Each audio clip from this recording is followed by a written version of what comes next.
You're listening to Men of Abundance, episode 195 with Dwayne Paro. Whether you're transitioning from the military to civilian life, or from one job to another, one career to another, or from a job to a business, it's tough and oftentimes painful. Welcome to Men of Abundance, the podcast for those looking to level up their lives by hanging out with some of the greatest leaders and established professionals in our community, living a life of integrity, honor, and the abundance mentality. Prepare to pay it forward with your host, former Army medic turned lifestyle entrepreneur, Wally Carmichael. What is going on, Men of Abundance? I am Wally Carmichael, your founder and host of the Men of Abundance podcast. Today we are talking about transition. Now, my guest today is a veteran, and he does like to primarily talk to veterans like myself. Being a veteran, I too spend a lot of time talking to our veterans. But we are also talking to those of you out there who have never been associated with the military and somehow transitioning from one job to another, career to a career, or even from your job to a business. Heck, maybe even you're adding on another business. Bottom line is this: transition can be very difficult, especially when you're moving into unknown territory. But just like in the military, we do what we can to ease the pain. Many ways that we do that is recon. We gather as much information as we possibly can. We call it G2. We get the G2 on what the next step is, what that next chapter is. Try to find out what it is that we don't know, because most fear comes from the unknown. As soon as you know a little bit about what it is that you're moving into, some of the fear goes away, but there's still a little bit of anxiety. The bottom line is this: you have to pull the trigger. You have to go ahead and just take action. Well, that's in part some of the conversation that we're going to have today. Speaking of action, one thing that I would love for you to take action on today is to be abundant in your life today by paying it forward and sharing Men of Abundance with everyone you come in contact with. You know what? And I usually say, especially the ones that you love, but whether you like them or not, some people are jerks. Let's put it that way. Some people need these conversations because they're jerks. And maybe if they listen to some of these conversations that we are having here at Men of Abundance, just maybe they can change their mindset. Maybe they can enhance their mindset a little bit so that they aren't so pissed off going through life. They might have something to look forward to. That might be all they need, is just a little something to look forward to. So how about you do your part and say, hey, I know you're having a bad day, or maybe you're just an asshole, but why don't you go listen to this podcast I've been listening to? I think it might resonate with you a little bit. I think you might get something out of it. And if not, oh well, I tried. And you know what? Chances are that individual is going to come back to you a couple episodes later and thank you. And it's the best feeling in the world. So be abundant in your life today, pay it forward, and share Men of Abundance with everyone you come in contact with. All right, so let me introduce you to our featured guest today. Dwayne Paro is very committed and passionate about supporting transitioning veterans. He is a veteran who has served in the Air Force for 8 years and has spent his past 20 years supporting the federal government as a contractor in Washington, D.C. area. Through his dedication, perseverance, self-discipline, integrity, and solid leadership skills, he has progressed to be a Chief Information Officer for the Federal Aerospace Engineering firm. Using his military and executive experiences, he has been able to step out as an entrepreneur and establish Landmark Life Coaching, which includes the Team Vets program that is focusing on providing what transitioning veterans need to create and lead a fulfilling and empowering life that honors their duty and sacrifice. He has created and hosts the Charlie Mike podcast, which showcases the successes of veteran entrepreneurs, is a contributor on Huffington Post for veteran-related topics and promoting veteran-owned businesses, recently published his first book, The Empowered Veteran. His mission is to honorably and respectfully serve courageous groundbreakers and transitioning veterans to persevere in defining and executing their future by providing an atmosphere of camaraderie and trust that honors their dedication and commitment. Men of Abundance, it is my honor to introduce you to Dwayne Paro. Dwayne, welcome to Men of Abundance, brother. How you doing? Doing well. Thanks for having me on. Yeah, my pleasure. Where are you at in the world? I am in Southern Maryland. Southern Maryland? I have not been there yet. What's the weather like today? Today it's a little cool, actually. We're on this roller coaster. It was 60 yesterday, 30 today, and it'll be, I think, 60 again tomorrow. Wow, that's a huge roller coaster, man. That's a big difference. So before we get into our conversation here, I like to start out with an attitude of gratitude. What do you have to be grateful for today, Dwayne? Yeah, I think today it's health, right? Health and wellness. I find days that that my health and I feel inside the wellness is at a high, that I perform my best and things just go that well. Yeah, and what does that look like to you? What do you do to stay healthy and be able to do what you do? Yeah, for me, it's eating clean is probably the biggest challenge, and as long as I can be there about an 80 to 85% clean eating, I feel energized. I feel like I can really take on the day well, and as well as ensuring that I get in. I do high intensity interval training, and so 3 to 4 nights a week I try to make sure I get that in, and it's great for relieving stress as well when you can get those kinds of exercises in. Yeah, somebody asked me just this weekend, as a matter of fact, what is my motto, so to speak, for health and fitness, that I told myself. And for years, I've always told myself I eat about 70, 80% clean, the rest whatever the hell I want in moderation. That's right. And then, yeah. I love high-intensity workouts. I love the insanity workouts. I love stuff like that. Mm-hmm. My body it really beats me up if I don't stick with it. But then, everything I put myself throughout 25 years in the military, aches and pains are coming along. So lately I've been swimming more. I do open ocean swimming, or not really open, just out, into the ocean swimming. Yeah, and it's keep my cardio up for sure. And, it's less stress on my joints. But I do like to stress my bones and joints a little bit to prevent that osteoporosis and all the other stuff that comes with inactivity. Yeah, no doubt. It is good for keeping that stuff at bay. My wife does it with me, and for her, bone density was an issue. And so doing this type of exercise actually has slowed the deterioration of her bone density. Mm-hmm. So it's really good for you. Yeah, absolutely. You got to put stress on your body in that way. Lifting weights, the high cardio, high impact, medium impact. You can't do a high impact forever, but yeah, it's a very, very good way to, you just got to be real well-rounded, just like we are with our diet, with our meal plan. Got to be well-rounded, get a little bit of everything, and do what you enjoy. That's right. Yeah, so let me ask you this question, Dwayne. How would you describe yourself? I would really describe myself as somebody who's driven internally. I get up every day. I look for the positive in the day, and I look to make sure that I'm adding value to others' lives that are around me, because that actually gives me energy throughout the day to keep going and keep doing a lot of things, throughout the day and the week as it comes. And so, I find that I'm really self-driven. I don't need that external push to get going. And so that's really been beneficial over my life to be that way, because I've been able to build the life that I want rather than waiting for somebody or something to, sort of create a life for me. Man, yeah, that's powerful. And you spent 8 years in the Air Force. What did you do in the Air Force?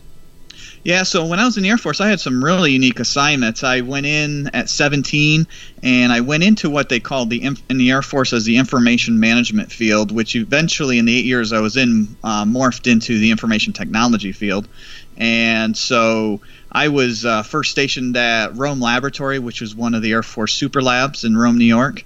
Spent about 3-4 years there, went overseas to Operation Southern Watch at the tail end of Desert Storm, spent a year in the sandbox over in Saudi Arabia. And when I came back from there, I was chosen for a special duty assignment to the Pentagon, and so I worked in the Secretary of the Air Force's office at the Pentagon. Wow, that's impressive. Very impressive career in 8 short years, man. Yeah. So what I got to ask you this, because I'm always intrigued by this, by all my fellow veterans. What at the young age of 17, what made you go into the Air Force? Yeah, it's funny. I always knew I was going to go in. My grandfather's a World War II vet. My father is a Vietnam vet. And so I always had the military upbringing and history in the family. And even at the youngest age, in the early 80s, I had the screen printing became popular. And I didn't have a typical logo put on the front. I had Sergeant Paro put on the back. and it kind of stuck with me. And I on my 17th birthday, I went had my parents go with me and signed up on delayed enlistment. Just knew it was what I wanted to do, because I wasn't sure if I was actually going to go for higher education, go to college and things like that. Never really had the drive for that. I ultimately ended up doing that up to my master's degree. But I just always had a drive internal to me, desire to serve my country and be in the military. Yeah, very interesting. I have a background in military as well, but I had zero desire to join the military when I was growing up. Ran out of money for college and ended up going anyway at the suggestion of my uncle, who was a first sergeant at the time. and loved it, man. I fell in love with basic training. I just needed that discipline, Yeah, definitely. Yeah, I was a hellion growing up, for sure. We'll leave it at that. That's a whole other podcast, whole other show, man. But it definitely served you well, because it led you on to do some much bigger things, and you're still today serving veterans in a really big way, in a couple ways actually. I mean, you got the Charlie Mike podcast, you've got your coaching, Landmark Life Coaching, and I want to get into that a little bit. But for the civilians out there, let's talk a little bit about Charlie Mike. What is that all about? Yeah, so I started the Charlie Mike podcast for the sole focus of highlighting the amazing successes of combat veterans, given the time frame that we're just going through. Combat veterans that have become successful entrepreneurs, because there's a lot of veterans that struggle with transition, and one area they don't really think about is becoming an entrepreneur. And with there being such a decline in that area, I felt that it would be a great chance to be able to bring on these really successful combat veterans who became successful entrepreneurs by using those things, those strengths that they learned, while being deployed, that have just, served them so well as an entrepreneur. Yeah, exactly. And I heard this statistic many years ago. And I retired 3 years ago, but I know I was going through the Boots to Business and all this kind of stuff. And even before that, I knew of this statistic that there's more entrepreneurs who start their own business than the general population. And if you look at all the different businesses out there, I mean, Chick-fil-A, we can just list them all off. Many of these businesses, very large businesses, were started by veterans. And it just seems like a natural, to me and to you and I probably, not, and like you're saying, not to so many other guys maybe, but once you mention it to them, it just seems like a perfect transition for veterans, because those of us who have leadership positions, we do so much in the military, we travel the world, we have so many different experiences, and it just seems like a natural transition to be an entrepreneur, to start your own business, because we're already self-motivated. We're already the type of people, and we're generalizing here because not everybody falls into that category, but so many veterans really should look very closely at some sort of business or even a side hustle of some sort while they're working for somebody else. Yeah, absolutely. It's amazing the core strengths that you develop in the military that translate just naturally into entrepreneurship.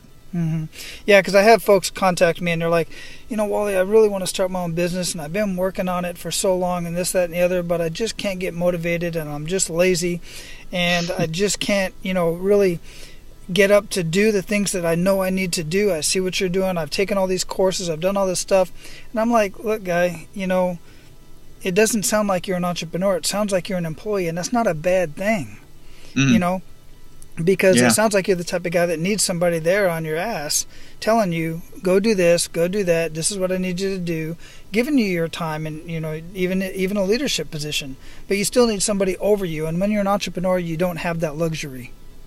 Right. Yeah, and a lot of veterans make great employees for sure. I mean, they bring core strengths and abilities that just aren't natural to most people, but because they're natural to them or have become natural to them, they kind of overlook it as just, well, everybody's that way, but they're not.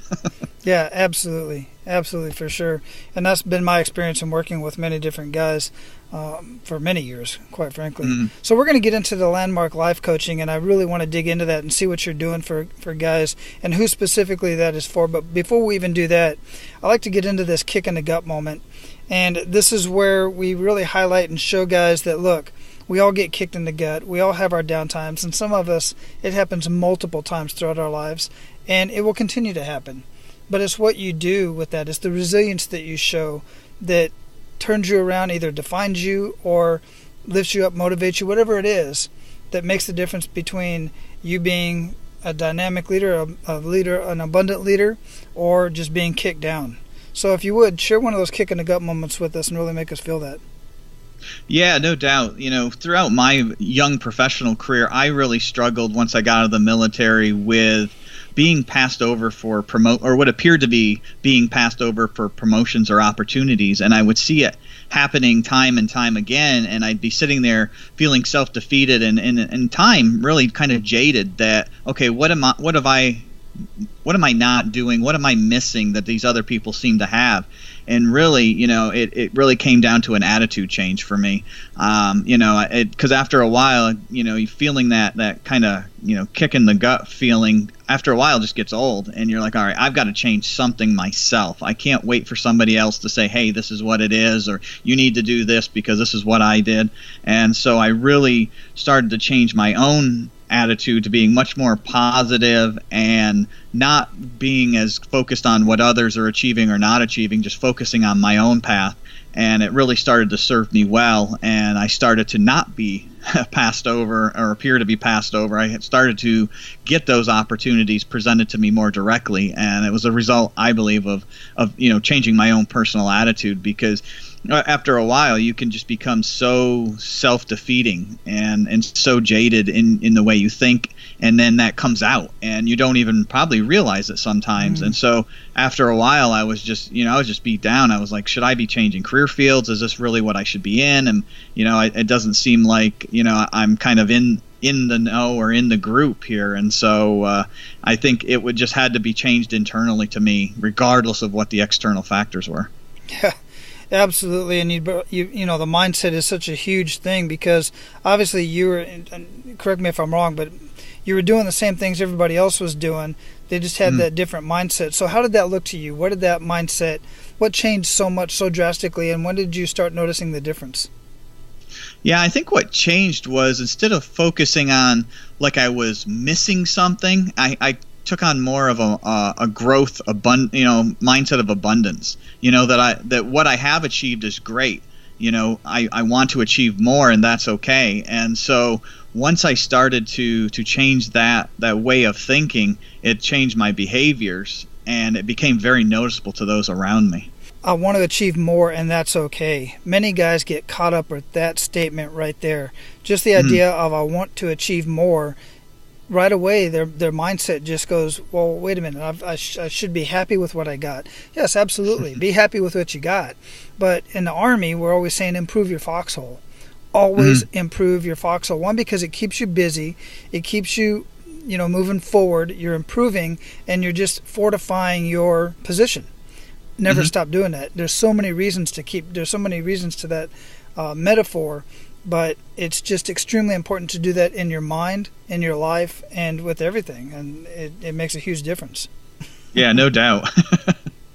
Yeah. So what was that enough is enough moment where you felt that pivot point of, you're starting to, in this case, you wanted to either get promoted or, get additional information and just move forward? Yeah, I think it kind of builds on that same concept where, I changed that mindset. But here's kind of the flip side to that was I got so focused on chasing an ambition that I started to lose focus of what is my purpose. And, I was always looking for the next promotion, the next position, the next. But yet I always had this nagging feeling that something was missing or something wasn't just right. And so just about 3 years ago, as I was looking forward, seeing that my son's going to graduate high school in 2020, he's going to go off and do his thing, I was like, it's going to be time for another transition for myself. I'll have 30 years in the IT career field, and it's just time to do something different. And when I started to really look at what I wanted to do, I realized I needed to get back to something that served a greater purpose than myself. And so that was kind of my enough is enough moment with chasing that ambition, going for that next level in your career, trying to make more money, things like that, because there's always more and more and more in those respect that you can go after. But if it doesn't make you feel content or satisfied, then you really kind of are chasing the wrong thing. Yeah, absolutely. And that's a perfect transition into what I'm guessing what came up, and I don't know how recently this was, but landmark life coaching. You're guiding transitioning military to an empowering future, which hits my heart very, very closely, because I still work at Triple Army Medical Center because I absolutely love working with active duty military and veterans. And I will always do something for our veterans, no matter what it is that we do. So how did that come about? And, who specifically is that for? I mean, I get it, veterans, but who specifically are you working with?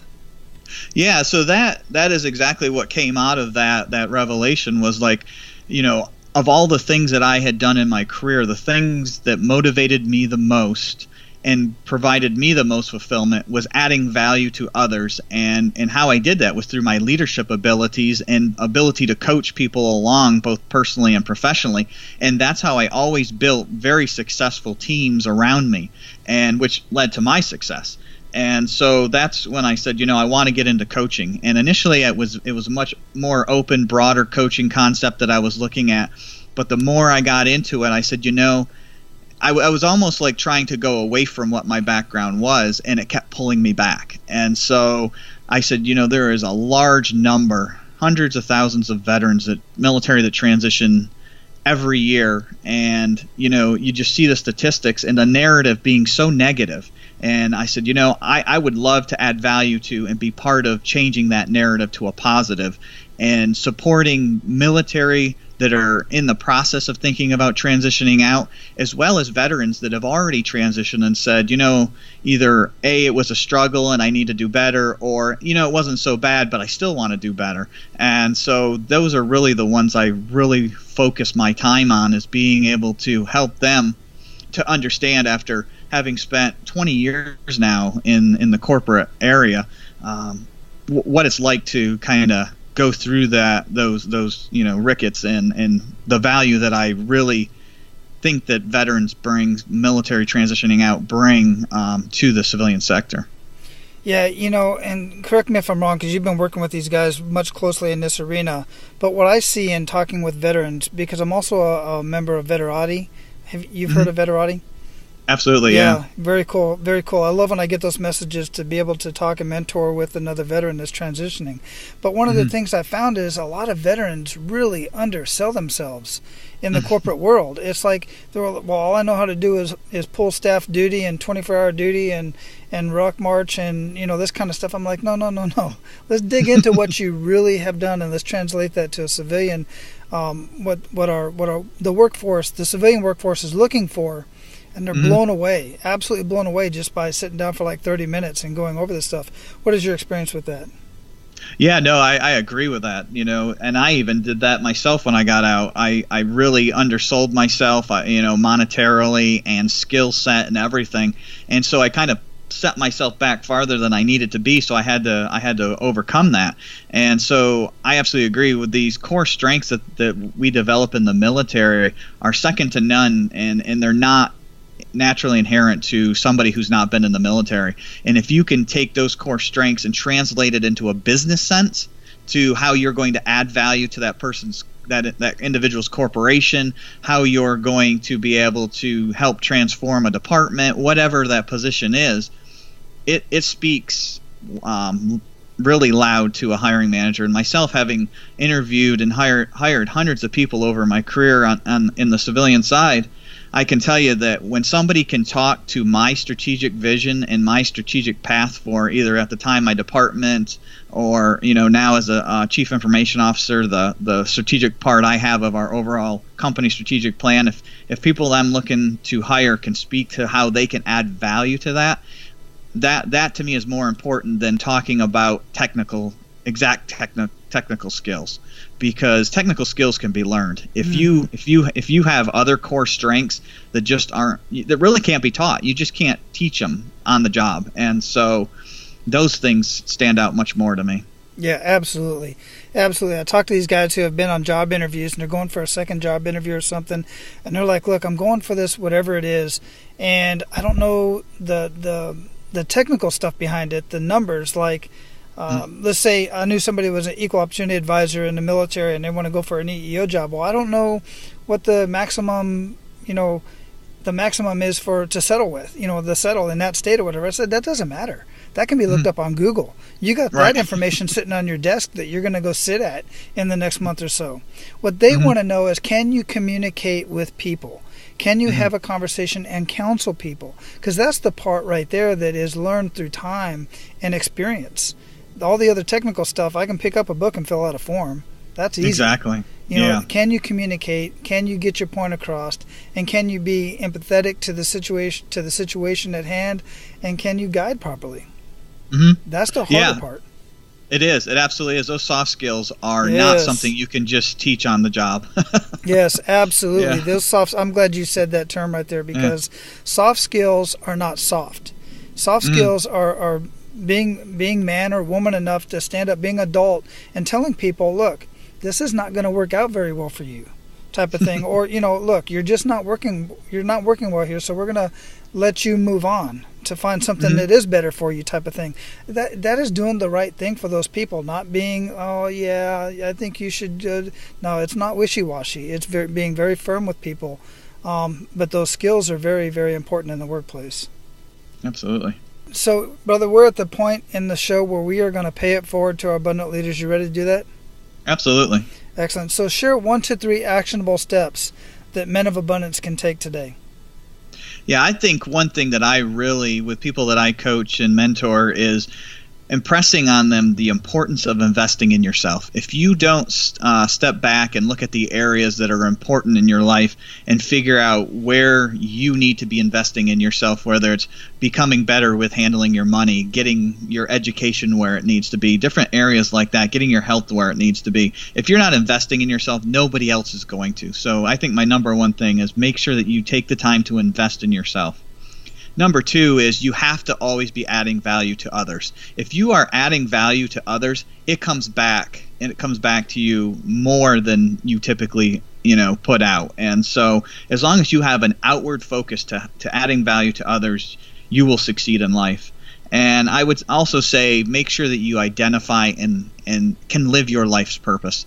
There's, chasing an ambition is one thing, but, you can do both. You really can. You can marry them up. And so but you don't want to get to the end of the road and feel empty and feel like, okay, yeah, great, I made all this money, but now I have a house full of stuff, but still no satisfaction. And so I would say that third one is identifying and living your life's purpose. Man, excellent. Absolutely nothing to add to that. Spot on. What daily habits make the biggest impact in your life, Dwayne? Yeah, I have a routine that I've developed that I go through, and I tell you, I just feel off if I don't do it. It's funny because on weekends I have to remind myself. I get a little lax, and I'm like, when the day's not seeming right, I'm like, I have not followed my daily habits. So 4 of them that are probably the must-dos for me is prayer, for sure. Journaling, sitting down in the morning and journaling how I want what do I want out of the day, and what signs from, the universe do I want to see that affirm that I've actually, spent my time well that day. And then the other 2 are things we talked about before, which is the exercising and doing my best to eat clean. Yeah, excellent. Sounds very familiar. So we are definitely going to have your book listed, The Empowered Veteran. But what other books would you recommend to our abundant leaders that they read or listen to, and why? Yeah, I think one of the ones that's been most impactful for me this past year is I spent 6 months working with the Applied Neuroscience Institute out of California, studying positivity and the effects of it, and Barbara Richardson's whole broaden and build theory, which is, you can, if you're positive, you can really have a much more broader view of what's going on and be able to build a better future. And so she wrote a book called Positivity, and that's Positivity by Dr. Barbara Richardson. And it's a great read. I was a little concerned because it's a very, very academic kind of concepts, but she did a really great job laying it out in layman's terms where it's actually a really good read. And so that one I highly recommend.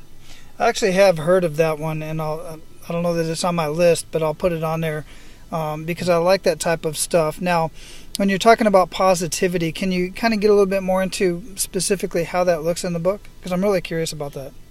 Yeah, so the Applied Neuroscience Institute actually took it a step further, and they basically broke it down into how your emotions will drive how you think, which will drive how you act, right, and how you make decisions.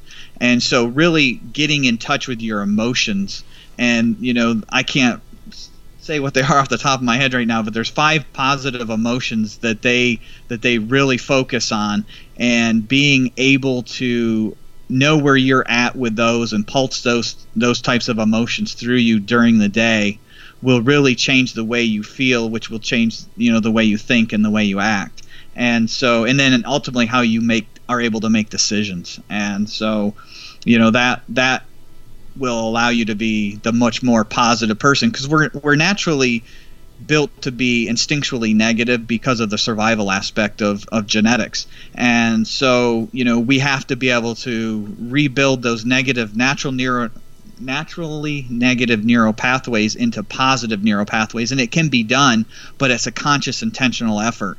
And then over time, it becomes more of who you are, and you just naturally do those things and think that way. And for one of the things they bring up is, for every negative thought you have or every negative feeling you have, you need anywhere from 3 to 9 positive thoughts or feelings to replace that negative one. And so when you start to realize that, you become much more conscious of what you're feeling and thinking, because you don't want to have to overcome that on a regular basis. Excellent. Yeah, I have heard that before as well. An excellent explanation. Thanks for that. I appreciate that. Yeah. What do you feel holds most people back from living a life of true abundance? I think it's upper limit challenges and doubting themselves. We all have, what we perceive as limitations. Well, I can't do that, or I don't think I could ever get to that level. Well, once you start thinking that, you've now putting in these upper limit challenges that may or may not be real, and you start creating self-doubt, and you start limiting what you're willing to do or how you're willing to do it. And so then ultimately it's a self-fulfilling prophecy, right? You just don't do it. Exactly. Yeah, absolutely right. That's self-fulfilling prophecy. Whether you think you can or you think you can't, you're right. Mm-hmm. That's right. So what does living a life of abundance mean to you, Dwayne? I think feeling, at the end of the day, feeling fulfilled and empowered is important. You need to be able to, when you get to the end of each day, you want to be able to just have this sense of contentment. And that doesn't mean that you've gone out and made $1 million. It doesn't mean that you have every new toy known to man, or you have 1 million friends. It means you have what is right for you at the time, and so that you can feel that you're where you're supposed to be. Excellent. Absolutely love that. So we're going to get ready to close this up here, but before we do, what did we not talk about that you want to ensure that our abundant leaders get out of our conversation today? Yeah, I think we've talked a lot about some great things, and I think just really taking the time and ensuring, if nothing else out of what we talked about today, is finding and living your life's purpose, because everything else will fall in line with that. Excellent. And of course, we're going to have Landmark Life Coaching linked up at Men of Abundance as well. Your website is a beautiful website, by the way. But I do want to ask you, is this just for veterans? I do coach others. It's funny, when I first started, I've coached an opera singer. I've coached people that are in network marketing, and so really anybody that's in transition, right? I really focus on the transition aspect. So everybody's always in transition in some aspect, and transitions are tough. And so I'm open to coaching anybody that's in transition. It's just really my heart and my focus, primarily is with the veteran community. Got it. Excellent. Yeah. And I'm glad I asked that question. I'm glad you're doing that, because many of our guys here are veterans, but quite a few of them are not, as a matter of fact. Yeah. And is it just men or women, or both? Both. Yep. Excellent. Both. Yep. Yeah. Okay. All of you that are listening, if Dwayne resonates with you, you dig what he's got going on, check out his website, get connected with him, and at the very least, show him some support, for the veterans, and have a conversation with him. Maybe he's somebody that you might want to work with in your transition. Because there are definitely many needs for transition for so many of you out there, and I think this would be a great resource for you. All right, man. So that is about going to close it up. You go out and live your amazing life of abundance. And man, just keep paying it forward, brother. Hey, thanks a lot. My pleasure. Aloha. All right, guys, as we discussed, transitioning can be tough, no matter what kind of transition it is. But man, it's also exciting. It's a time for a new beginning. The thing I try to tell guys all the time when they feel stuck is, look, you're not a tree. You can move on. You can start over. What you've done for the last 10, 20 years doesn't define who you are. You know, when I say things, I've always heard that, men find themselves, that they figure out who they are by the age of 40. You know what? What I realized is, now I'm getting ready to turn 49, is I don't know that I'll ever find myself, because I keep changing who I am and what I'm doing, and that's what keeps it so exciting. That's what keeps us alive. So being stagnant, staying in one job, staying in one career, staying in one location just doesn't fit me very well. For 25 years, I moved every 3 to 4 years. I moved to a new state or country, picked up my whole family. And the longest I've ever been in any place is here in Hawaii for 10 years. We're transitioning. We're picking up and moving, and we're moving to Florida because we want something new. So it is scary. It can be scary. But you know what? Find somebody who's done what you're doing and what you're moving into. Find somebody who has transitioned. Get connected with Dwayne. Go listen to the Charlie Mike podcast or any other type of group of men or women that are transitioning. The bottom line is this: no matter what it is that you're doing, find a group of people that have done what you're doing or on their way to what you're doing. Connect with them, because they will be able to share with you the do's and don'ts, or at least kind of what to expect on your journey. Now, go out and live your life of abundance, and make sure to pay it forward. That's all for today, Abundance Leaders. For more about our guests and the powerful information we shared with you today, be sure to sign up for our mailing list at menofabundance.com. We appreciate your time and look forward to hanging out with you on our next episode. So until then, be sure to pay it forward and live your life of abundance.